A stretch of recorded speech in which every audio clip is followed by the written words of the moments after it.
Hi hello friends, நான் உங்கள் அஜித். இன்றைக்கி வந்து 2 கிளாஸ் அரிசி போட்டு சோறு போட போகிறேன். நல்லா க்ளீன் பண்ணி கழுவி எடுத்துட்டேன். அரிசியை வந்து நல்லா க்ளீன் பண்ணி எடுத்துட்டேன். எங்கள் ரூமில் எப்பவுமே நாங்கள் எல்லாருமே வந்து பச்சை அரிசி தான் சமைப்பேங்க எல்லோரும். நல்லா க்ளீன் பண்ணி எடுத்துட்டேன். ரைஸ் குக்கரில் போட்டு இங்கே இருக்கேன் ரைஸ் குக்கரில் வச்சு மூடிட்டு இதை வந்து கீழே அமுக்கி போட்டாங்கன்னா அது கொஞ்சம் நேரத்தில் சூடாகிட்டு பொங்கும். 1 மணி நேரம் ஆகும் கரெக்டாக.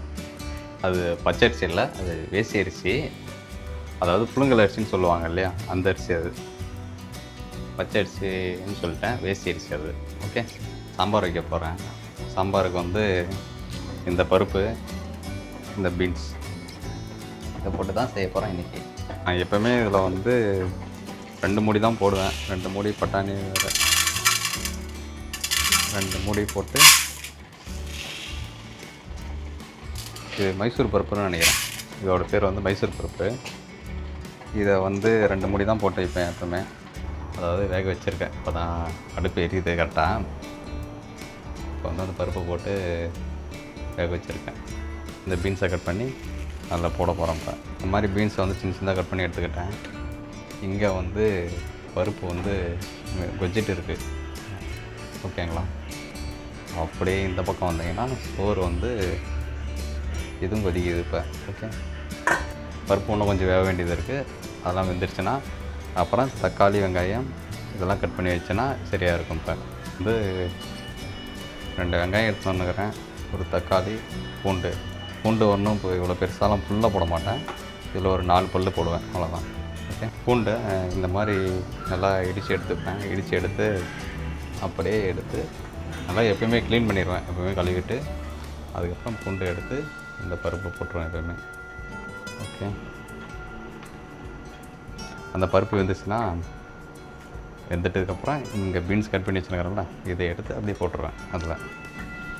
அப்புறம் அது 2 சேர்ந்து வெந்துட்டு இருக்கும். அதுக்குள்ளேயே நான் தக்காளி, வெங்காயத்தெல்லாம் கட் பண்ணி வச்சுருவேன். இங்கே சோறு வந்து ஆவி வந்துட்டு தான் நல்லா வந்துட்டு. இப்போ வந்து இந்த வெங்காயத்தை கட் பண்ண போகிறேன். கழுவிட்டேன், தோலை உரிச்சிட்டேன்.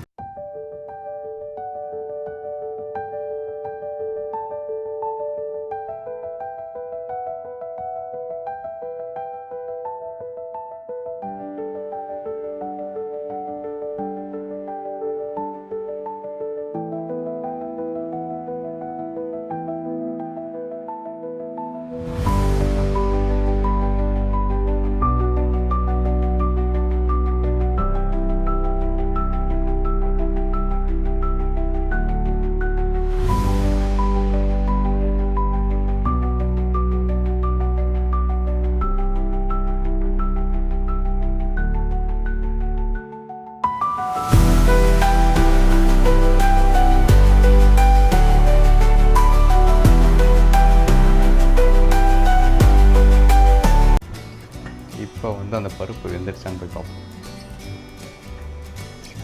அது ஒன்றும் வேவலை, அது இன்னும் டைம் இருக்குது. இன்னும் வேவலை. வெந்துருச்சுனா தான் இந்த காயை போடணும். ஆனால் இங்கே பாருங்கள், சோறு வந்து பொங்கி வந்துட்டு இருக்குதான். இப்போ லைட்டாக இப்படி மூடிட்டே இருந்தால் பொங்கியெல்லாம் வெளியே வந்து இதாகிட்டு இருக்கும். அதனால் லைட்டாக கொஞ்சம் ஓப்பன் பண்ணி வச்சிட்டேன்னா ஆவி போக போக அது கரெக்டாக இதாக இருக்கும். தண்ணி கட்டாமல் போயிடுச்சுன்னா கொஞ்சோண்டு தண்ணி சேர்த்திப்பேன் அதில். இப்போயே புளியும் கொஞ்சம் கரைச்சி வச்சுக்கிட்டேன். புளி இது இங்கே வந்து புளி வந்து புளியாக இருக்காது, புளியாங்கொட்டையோடு தான் இருக்கும் சேர்த்தி. ஓகே, இன்னும் நம்ம பருப்பு வந்து வேகலை, அது வந்து இன்னும் வெந்துட்டு இருக்குது. பக்கம் வந்து தக்காளி, வெங்காயத்தை போட்டு வணக்கிறதுக்கு வந்து நான் ரெடி பண்ணி வச்சுருக்கேன். இப்போ அதுக்கப்புறம் இங்கே வந்து நம்ம ரைஸ் வந்து சோறு வந்து கொஜிட்டு இருக்குது, கொதிக்குது நல்லா. அதுக்குள்ளே நம்ம வந்து தக்காளி, வெங்காயம், கருவேப்பிலை வந்து ரெடி பண்ணி வச்சுருக்கேன். இங்கே புளி, அங்கே வந்து இது வந்து பீன்ஸ் கட் பண்ணி வச்சுருக்கேன். உருளைக்கிழங்கு இருக்குது, உருளைக்கிழங்கு போடலாம். உருளைக்கிழங்கு போட்டால் அதில் வந்து உப்பு அதிகமாகிடுது. அதனால் உருளைக்கிழங்கு மட்டும் நான் எப்போவுமே பொரியல் பண்ணிடுவேன். காலையில் டைமில் எழுந்திரிச்சு அளவு 2 உருளைக்கிழங்கு வேக வச்சு அதை அப்படியே கட் பண்ண மாட்டேன், வேக வச்சு அப்படியே அதை எடுத்து வெங்காயத்தோடு வணக்கி பொரியல் மாதிரி மஞ்சள் தூள் மிளகாத்தூள் லைட்டாக கொஞ்சோண்டு போட்டு பிடிச்சிருவேன். அதில் நம்ம பருப்பு தான் நல்லா தீவிரமாக வெந்துட்டு இருக்குது. ஓகே, ஓரளவுக்கு வெந்துருச்சுன்னு நினைக்கிறேன். இப்போ இந்த வெந்ததோடையே அந்த காயை எடுத்து கொட்டிட்டேன்னா சரியாக இருக்கும். இப்போ அந்த காயை எடுத்து போட்டுருவோம். ஓகே, ஏற்கனவே கழுவிட்டேன், க்ளீன் பண்ணி தான் வச்சுருக்கிறேன். ஓகே,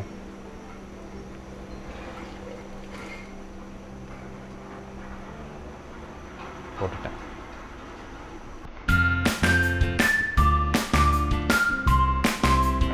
கொஞ்ச நேரம் மஞ்சள் தூள் வந்து போட வேண்டியதுதான்.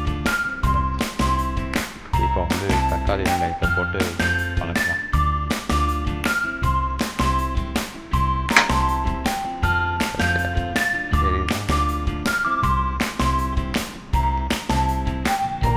இப்போ வந்து நம்ம பருப்பும் காயும் ஓரளவுக்கு வந்துருச்சு. இப்போ வந்து கொஞ்சமாக மஞ்சள் தூளை எடுத்து போட்டுட்டு இப்போ வந்து நம்ம வந்து தக்காளி வெங்காயத்தை போட்டு வணக்குவோம்.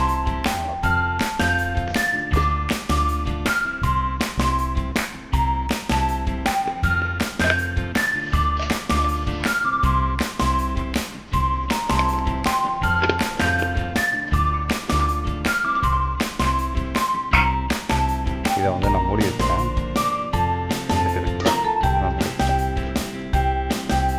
இந்த கடுகு ரொம்ப வெடிக்காமல் இருக்கிறது வந்து எண்ணெய்லாம் சூடாகும். ஓகே, எண்ணெயெல்லாம் சூடான முன்னாடி நம்ம கருவேப்பிலை, வெங்காயம், தக்காளி இதெல்லாம் போட்டு வணங்கி மிளகாத்தூள் போட போகிறோம். அதுக்கு முன்னாடி நம்ம வந்து போட்ட சோறு வந்து வெந்துருச்சான்னு செக் பண்ணிப்போம். வெந்துருச்சான்னு சொல்கிறது இந்த பிளாஸ்டிக்கு வேவடா தண்ணி வந்து சுண்டிச்சு இல்லையா, தண்ணி கம்மியாக இருக்குது. அதனால் இன்னும் கொஞ்சம் தண்ணி மட்டும் சேர்த்தினா போதும், ஒரு 2 கிளாஸ் தண்ணி.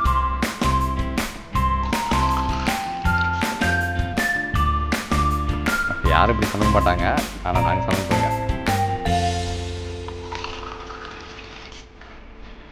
ஒரு 2 கிளாஸ் தண்ணி. ஓகே, வந்து இன்னும் கொஞ்சம் கூட தேவைப்பட்டால் ஊற்றிக்கலாம், ஒன்றும் பிரச்சனை இல்லை.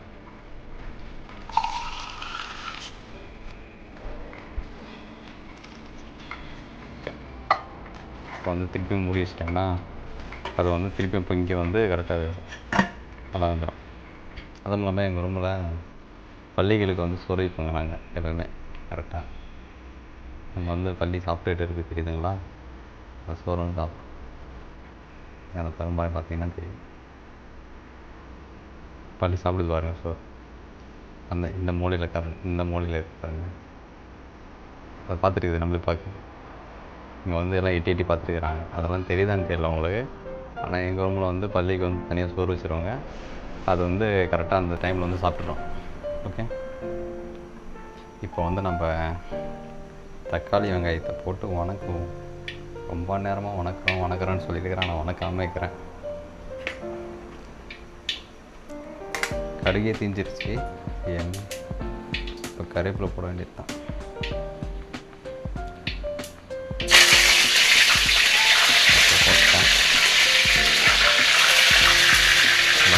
திருப்பி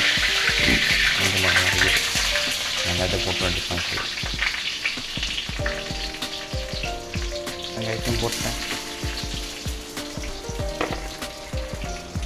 போட்டு வணக்க வேண்டியதுதான். ஏன் இந்த அளவுக்கு பொரிஞ்சிச்சுன்னா கருவேப்பிலையை போட்டு தண்ணியில் போட்டு கலவுனேன், அதனால் அந்த அளவுக்கு பொரியுது. இல்லைன்னா பொரிஞ்சிருக்காது. எண்ணெய் அதே மாதிரி சூடாகிடுச்சு, ரொம்ப சூடாகிடுச்சு.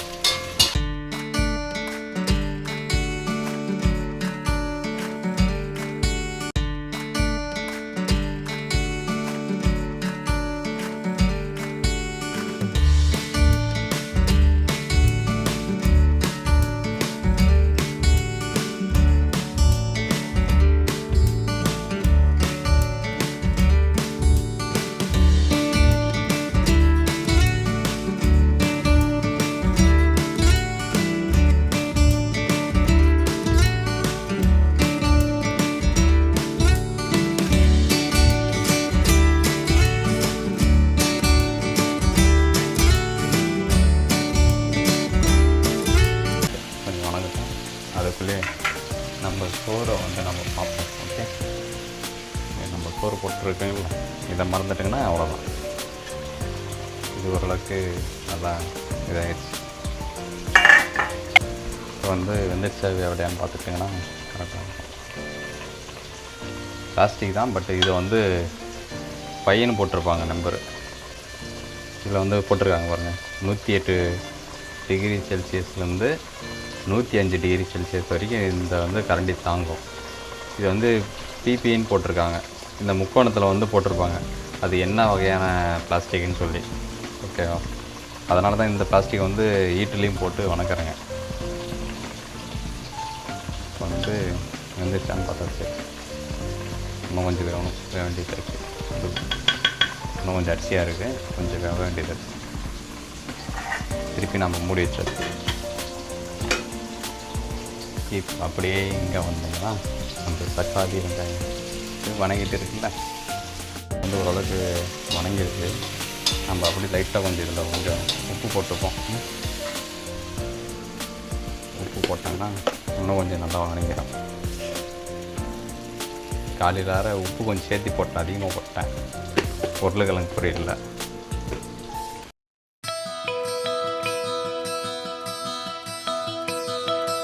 ஏற்கனவே இதுலேயே வந்து மஞ்சள் தூள் போட்டு காயோடையே மஞ்சள் தூளையும் போட்டு இது பண்ணிவிட்டு வேக வச்சுட்டேன். அதனால் இதில் வந்து டைரெக்டாக மிளகாத்தூள் மட்டும் கொஞ்சோண்டு போட்டால் போதும். அது வீட்டு மிளகா, ரொம்ப காரமாக இருக்கும். இப்போ இந்த தக்காளி பார்த்திங்கன்னா சரி நல்லா. கடைசியாக நம்ம வந்து புளி கரைச்சி வச்சுருக்குறாங்களே, அதை வந்து கடைசியாக போட்டு ஊற்றி வச்சுக்கலாம். ஊற்றி கொஞ்சம் நேரம் கொதிக்க வச்சிங்கன்னா முடிஞ்சு. எங்கடா கொத்தமல்லி தூள் அதெல்லாம் போடுறது இல்லையா அப்படின்னா அதெல்லாம் போட மாட்டேன். நான் வந்து ஆரம்பத்தில் போட்டுட்டு இருந்தேன், இப்போலாம் போடுறதில்ல. அவ்வளோதான். இப்போ வந்து மிளகாத்தூள் அதுவும் காலி ஆயிடுச்சு. வீட்டிலேருந்து எடுத்துன்னு வந்தது காலி ஆயிடுச்சு. கொஞ்சமாக போட்டால் போதும், ஏன்னா காரம் ஜாஸ்தியாக இருக்கும்.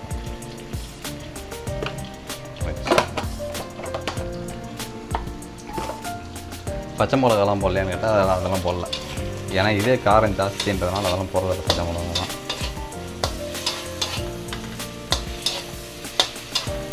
நல்லா வணக்கினா சரி. வணக்கி இப்போ இங்கே பருப்பு வேக வச்சுருக்கல, இதோட எடுத்து அப்படியே கொட்டி விட்டுரும்.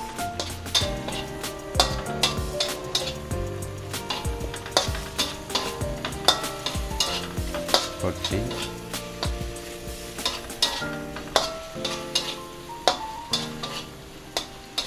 நல்லா வருதுங்களா?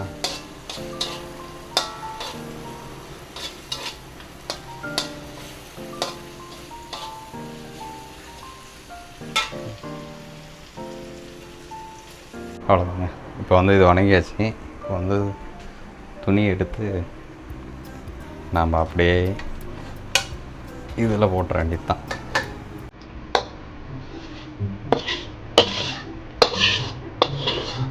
தெரியுதா? சரி நினைக்கிறேன்.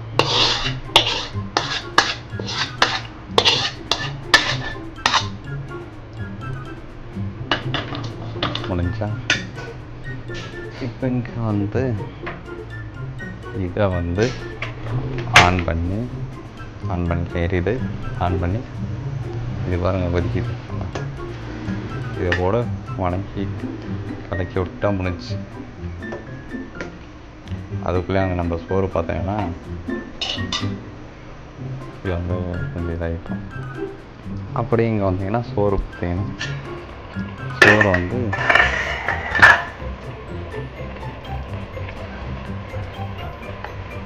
வெந்துருச்சான்னு செக் பண்ணிவிட்டு வடிக்க வேண்டியது தான். ஓகே, ஓரளவுக்கு வெந்துருச்சு.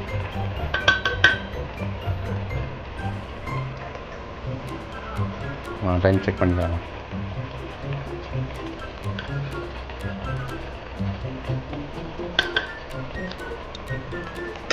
இன்னும் கொஞ்சம் வேணும்னு நினைக்கிறேன். அவ்வளோதாங்க. இதுக்கு மேலே வந்து சோறு வந்துட்டு இருக்கும். இதுக்கு மேலே வடிச்சிட வேண்டியது தான். இதுக்கு மேலே செக்கெல்லாம் பண்ண தேவையில்லை, அப்படியே வடிப்பேன். எடுத்துட்டு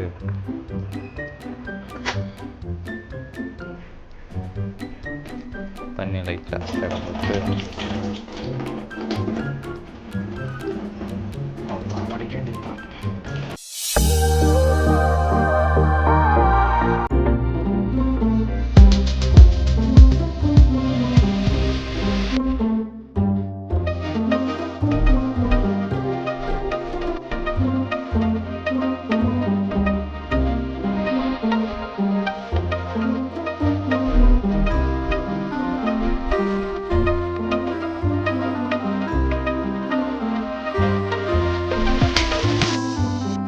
சோறு இப்படி ஒடிஞ்சிருக்கு பார்த்தீங்களா? அவ்வளோதான். இந்த தட்டு எடுத்து வச்சு அப்படியே முடிய வேண்டியது தான். அதுக்கு முன்னாடி இங்கே வச்ச சாம்பார் வச்சுட்டு இருக்கா. கடைசி வச்ச புளி வந்து இப்போ எடுத்து ஊற்ற வேண்டியது தான், முடிஞ்சிச்சு.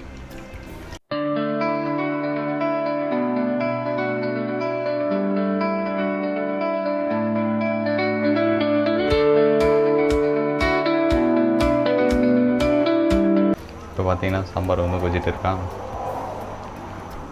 இங்கே வந்து பாருங்கள் நம்ம சோறு. ஓகே, சோறு ரெடி ஆகிடுச்சு. இதுதான் எங்கள் கிச்சன். இது வேற ஒரு அண்ணாது, அது எனது. இந்த இடத்துல வந்து அவ்வளோதான். இது வந்து அடுப்பு. இது கீழே இருக்கிறது வந்து பெரிய அடுப்பு. இது வந்து ஹீட்டரோடு வரும். இந்த இடத்துல வந்து சிலிண்டர் வச்சுருக்கேங்க. இது வந்து சிங்க்கு. கருவேப்பிலை செடி வச்சுருங்க. குப்பையை வந்து இந்த இடத்துல போட்டுப்போங்க. இது வந்து குட்டி ஒரு மிக்ஸி. அவ்வளோதான், முடிஞ்சிச்சு நம்மளோட கிச்சனு. அவ்வளோதாங்க, வச்சது போதும்னு நினைக்கிறேன். உப்பு போடல பாருங்கள் கடைசியில். உப்பு மட்டும் கொஞ்சம் கடைசியாக போட்டு தான் போடுறோம்.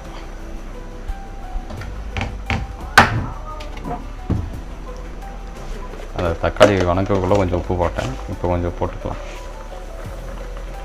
ஓகே, முடிஞ்சிச்சு. சால்ட்டு போட்டேன்.